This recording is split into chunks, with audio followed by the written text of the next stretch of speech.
నమస్తే. ఆంధ్రప్రదేశ్ ప్రభుత్వం మరో కీలకమైన నిర్ణయం తీసుకుంది. ఈరోజు మంత్రివర్గ సమావేశంలో కీలకమైన నిర్ణయం ఏంటి అంటే అమరావతి కోసం అదనపు భూసేకరణ చేయాలి అని. అమరావతి కోసం అదనపు భూసేకరణ చేయాలి. మరో 50,000 ఎకరాల భూములు అవసరం ఉంటాయంటూ గతంలో ముఖ్యమంత్రి చంద్రబాబు మాట్లాడిన సందర్భంగా చాలా పెద్ద ఎత్తున రైతుల నుంచి వ్యతిరేకత వచ్చింది. రాష్ట్రంలోని అనేక మంది చంద్రబాబు నిర్ణయాన్ని వ్యతిరేకిస్తూ వచ్చారు. ఆ మాటకొస్తే కూటమిలోని ప్రధాన భాగస్వామిగా ఉన్న జనసేన పార్టీ కూడా మంత్రివర్గ సమావేశంలోనే అదనపు భూసేకరణకి అభ్యంతరం తెలిపింది. ఇలాంటి వార్తల్ని విన్నాం. ఆ తర్వాత ఆ అంశం పక్కకి వెళ్ళిపోయింది. నిన్న అనూహ్యంగా సడన్గా అమరావతి రైతులతో ముఖ్యమంత్రి 2 గంటల పాటు సమావేశమయ్యారు. సమావేశమైన సందర్భంగా అమరావతి రైతుల సమస్యలు వింటారని చెప్పారు. అమరావతి రైతుల సమస్యలు వినడంతో పాటు వాళ్ళకు కండిషన్ పెట్టారు. ఆల్మోస్ట్ వాళ్ళని ముఖ్యమంత్రి బ్లాక్మెయిల్ చేసే తరహాలో మాట్లాడారు. ఈ కేవలం 33,000 ఎకరాలు మీరు ఇచ్చిన భూములు, ప్రభుత్వానికి సంబంధించిన భూములు కలిపి 50,000 ఎకరాల్లో రాజధానిని డెవలప్ చేస్తే అది మున్సిపాలిటీగానే ఉంటుంది. మీ ప్లాట్లకు ధరలు రావాలంటే, మీ భూములకు రేట్లు మరింతగా ఎక్కువగా ఉండాలంటే అదనపు భూసేకరణ చేయాల్సి ఉంటుంది. దానికి మీరు సహకరించండి అంటూ రైతులను అడిగినట్లుగా తెలుగుదేశం పార్టీ పత్రికలో ఈరోజు వార్తలు చూశాం. ముఖ్యమంత్రి రైతులతో మాట్లాడిన సమావేశానికి సంబంధించిన వివరాలు కానీ, ముఖ్యమంత్రి రైతులతో మాట్లాడిన సందర్భంగా వీడియోని కానీ మీడియాకి ఎక్కడ రిలీజ్ చేయలేదు నిన్న ప్రభుత్వం. సో ప్రభుత్వం ఇంటెన్షన్ అదనపు భూసేకరణ అనే విషయం అర్థమైంది. అదనపు భూసేకరణ చేయడం కోసమే నిన్న రైతులతో సమావేశమయ్యారనే విషయం అర్థమైంది. ఈరోజు మంత్రివర్గ సమావేశంలో తీసుకున్న నిర్ణయం చూసిన తర్వాత చాలా పెద్ద ఎత్తున ఆ ప్రాంతానికి సంబంధించిన రైతుల్లో వ్యతిరేకత వచ్చే ప్రమాదం కనపడుతుంది. ఎందుకంటే ప్రభుత్వం భూములు తీసుకొని దాదాపు దశాబ్దం గడుస్తున్నా రాజధాని నిర్మాణానికి సంబంధించి ఎన్ని అడుగులు ముందుకు పడ్డాయంటే ప్రభుత్వం కూడా ఆన్సర్ చెప్పే పరిస్థితి లేదు. అక్కడ భూముల ధరలకు రేట్లు రావడం విషయం పక్కన పెడితే తమ ప్లాట్ ఎక్కడుందో, తమ ప్లాట్ చుట్టుపక్కల పాతిన రాళ్ళు ఎక్కడున్నాయో తెలియని పరిస్థితిలో రైతులు ఉన్నారు. ఇప్పటికీ తమ ప్లాట్ ఇవ్వక, తమకు ప్రభుత్వం ప్లాట్ ఎక్కడ చూపించక రైతులు ఆందోళన చెందుతున్న వాళ్ళు ఉన్నారు. కౌలు కోసం ప్రతి సంవత్సరం రైతులు ఎదురు చూడడం, కోర్టులకు వెళ్ళడం, ప్రాధేయపడడం లాంటివి చూస్తున్నాం. ఆ పరిస్థితిలో భూములు ఇచ్చిన రైతులు ఇప్పుడు ఉన్నారు. కొత్తగా భూసేకరణ చేస్తే మా సమస్యలే ఇలా ఉన్నాయి, కొత్తగా మళ్ళీ ఇంకా భూసేకరణ అంటే మా సమస్యలు ఎప్పటికీ పరిష్కారం కావేమో లాంటి ఆందోళన అమరావతికి భూములు ఇచ్చిన రైతుల్లో పక్క కనపడుతోంది. సో ఇప్పుడు అదనపు భూసేకరణకు సంబంధించి ప్రభుత్వం చెప్తున్న కార్యాచరణ, ప్రభుత్వం చెప్తున్న మాటలు ఏమాత్రం కూడా సహేతుకంగా లేవు, ఎవరు అంగీకరించేలా లేవు.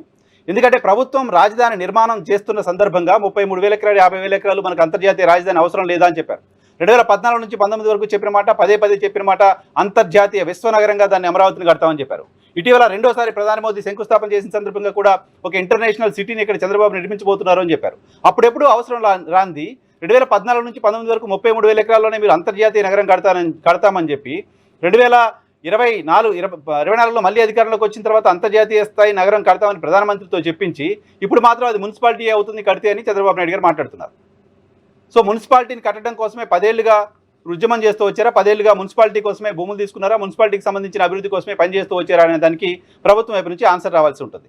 పైగా గతంలో ప్రభుత్వం భూసేకరణ చేసిన సందర్భంగా 14 నుంచి 19 సమయంలో ఈ భూసేకరణకు వ్యతిరేకంగా అనేక మంది మాట్లాడుతూ వచ్చారు. భూసేకరణ సరిగ్గా జరగట్లేదంటూ మాట్లాడుతూ వచ్చారు. అసైన్ ల్యాండ్లు బలవంతంగా మా దగ్గర నుంచి గుంజుకుంది అంటూ కొంతమంది దళితులు మాట్లాడుతూ రావడం చూసాం. అసైన్ ల్యాండ్లని కొంతమంది తెలుగుదేశం పార్టీ సంబంధించిన నాయకులు ముందే కొనుగోలు చేసిన తర్వాత ల్యాండ్ పూలింగ్లో ప్రభుత్వానికి ఇచ్చి అడిషనల్గా బెనిఫిట్ పొందారు లాంటి అనేక విషయాలను కూడా అప్పుడు చూసాం. ఆ సమయంలో జనసేన అధినేత తెలుగుదేశం పార్టీ కూటమి నుంచి బయటకు వచ్చి ప్రభుత్వానికి వ్యతిరేకంగా మాట్లాడిన మాట, రాజధాని ప్రాంతంలో పర్యటనలు చేసి మాట్లాడిన మాట, రాజధాని ప్రాంత రైతులతో కలిసి మాట్లాడిన మాట ఏంటంటే రాజధాని ఇక్కడ పెడతామంటే ఓకే ఉన్నాం, ఓ 1,500 ఎకరాల్లో 2,000 ఎకరాల్లో రాజధాని పెట్టొచ్చు, 33,000 ఎకరాల అబ్బాగొడుకులు ఎందుకు సేకరణ చేశారంటూ పవన్ కళ్యాణ్ ఓపెన్గా ప్రజలతో మాట్లాడిన మాటలు ఉన్నాయి. సో 1,500 2,000 ఎకరాల్లో రాజధాని కట్టొచ్చు అని చెప్పిన పవన్ కళ్యాణ్ 33,000 ఎకరాల రాజధానిలో కడుతూ ఉంటే దానికి ఎందుకు స్పందించలేదు లాంటి ప్రశ్నలు, అటువంటి విమర్శలు ఇప్పటికీ ఆయన ఎదుర్కొంటూ ఉన్నారు. సరే, 33,000 ఎకరాల రాజధానికి అప్పుడు ప్రతిపక్షం కూడా అంగీకరించింది కాబట్టి, ప్రభుత్వం ముందుకు పోయింది కాబట్టి ఇంకా దానికి వెనక్కి తీసుకురావాల్సిన అవసరం లేదు అని ఎవరైనా భావించవచ్చు. నవనగరాలు 9 నగరాలు కడతాం, స్పోర్ట్స్ సిటీ, ఇంకేదో సిటీ అని ప్రభుత్వం చెప్తూ వచ్చింది.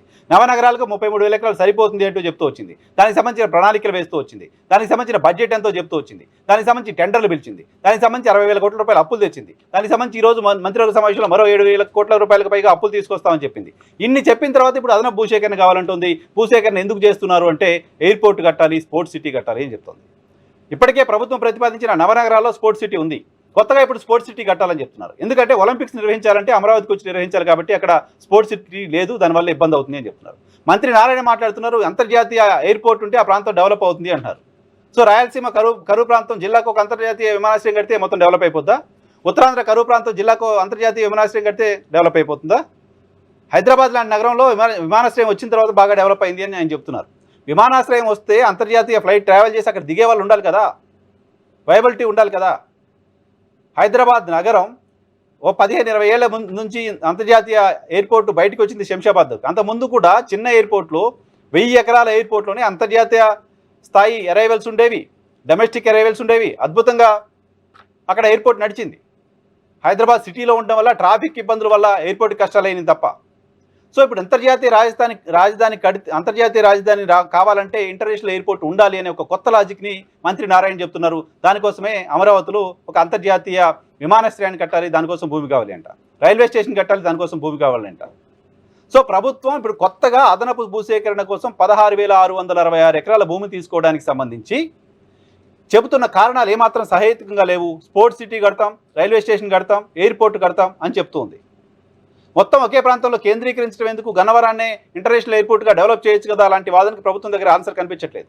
సో ఈ మొత్తం వీడియోలో నేను చెప్పదలుచుకుంది, తెలుగుదేశం పార్టీ అదనపు భూసేకరణకు వెళ్తే ఖచ్చితంగా రాష్ట్ర ప్రజల పాలిట విలన్గా మారుతుంది. ఖచ్చితంగా విలన్గా మారుతుంది.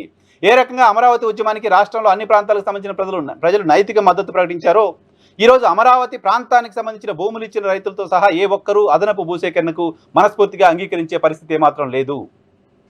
ఇంతకుముందే చేయాల్సిన అదనపు భూసేకరణ ఆలస్యం కావడానికి పవన్ కళ్యాణ్ కారణం. పవన్ కళ్యాణ్ అభ్యంతరం పెట్టడం కారణంగానే మంత్రివర్గ సమావేశంలో అదనపు భూసేకరణ ఆగిపోయింది అంటూ గతంలో వార్తలు చూసాం. ఇప్పుడు అదనపు భూసేకరణ జరుగుతుంది అంటే పవన్ కళ్యాణ్ ఎందుకు ప్రశ్నించలేదు లాంటి ప్రశ్న కూడా వస్తుంది. ఇంతకుముందు నేను చెప్తున్నట్టుగా గతంలో 1500 ఎకరాలు సరిపోతుంది రాజధానికి అని పవన్ కళ్యాణ్ మాట్లాడి, ఇప్పుడు 50,000 ఎకరాలు కావాలంటూ అదే మంత్రివర్గ సమావేశంలో ఆయన కూర్చొని దానికి అభ్యంతరం చెప్పకుండా యాక్సెప్ట్ చేస్తే రాజకీయంగా భవిష్యత్తులో పవన్ కళ్యాణ్ కూడా ఇబ్బందులు ఫేస్ చేయాల్సిన పరిస్థితి ఉంటుంది. ఎలా అయితే జగన్మోహన్ రెడ్డి రాజధాని అమరావతి ప్రాంతంలో పెడితే నాకు ఓకే అని అసెంబ్లీలో చెప్పి ఆ తర్వాత మాట మార్చి నేను మారుస్తాను, ఇంకో చోట పెడతా అంటే ఏ రకంగా విమర్శలు పాలయ్యారో, ఏ రకంగా జగన్మోహన్ రెడ్డి చేసింది తప్పు అని ప్రజలు నమ్మారో, ఇప్పుడు అమరావతి ప్రాంతంలో అదనపు భూసేకరణను వ్యతిరేకిస్తున్నానని చెప్పిన పవన్ కళ్యాణ్ అక్కడ అదనపు భూసేకరణకు అనుకూలంగా నిర్ణయం తీసుకున్నప్పుడు కేబినెట్ సమావేశంలో కూర్చుని ఉండడం, దాన్ని అంగీకరించడం ఖచ్చితంగా పవన్ కళ్యాణ్కి రాజకీయంగా నష్టం కలిగించబోతోంది. జగన్మోహన్ రెడ్డి ఏ తరహా పరిస్థితిని ఫేస్ చేశారో అమరావతి విషయంలో, అదనపు భూసేకరణ విషయంలో పవన్ కళ్యాణ్ కూడా అదే ఫేస్ చేయాల్సి ఉంటుంది. ఎందుకంటే తెలుగుదేశం పార్టీ ఎలాగో విలన్గా ఉంటుంది. పవన్ కళ్యాణ్ ప్రశ్నించలేదా? పవన్ కళ్యాణ్ అడగలేదా? 2 నెలల క్రితం జరిగిన మంత్రివర్గ సమావేశంలో అదనపు భూసేకరణ తప్పని భావించిన పవన్ కళ్యాణ్కి ఇప్పుడు ఎందుకు అనిపించలేదు? పైగా నారాయణ మాటలను బట్టి చూస్తే అర్థమవుతుంది ఇది 2వ విడత భూసేకరణ కాదు, 3వ విడత భూసేకరణ కూడా చేస్తామని. ఈ 16,666 ఎకరాలు కాకుండా అడిషనల్గా ఇంకొంత ల్యాండ్ కూడా ప్రభుత్వం తీసుకోబోతుంది అని చెప్తున్నారు. 1,00,000 ఎకరాల్లో సిటీ నిర్మించాలని చెప్తున్నారు. ఎన్ని సంవత్సరాలు పడుతుందో తెలియదు.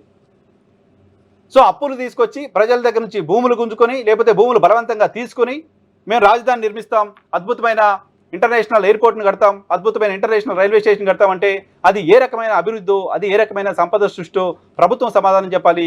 ఖచ్చితంగా పవన్ కళ్యాణ్ స్పందించకపోతే, పవన్ కళ్యాణ్ మాట్లాడకపోతే ఆయన రాజకీయంగా ఆంధ్రప్రదేశ్ రాజధాని ప్రాంత రైతుల దృష్టిలో, ప్రజల దృష్టిలో కూడా విలన్గా మారే ప్రమాదం ఉంది. జనసేన పార్టీ ఆ ప్రమాదాన్ని గుర్తించాల్సి ఉంది.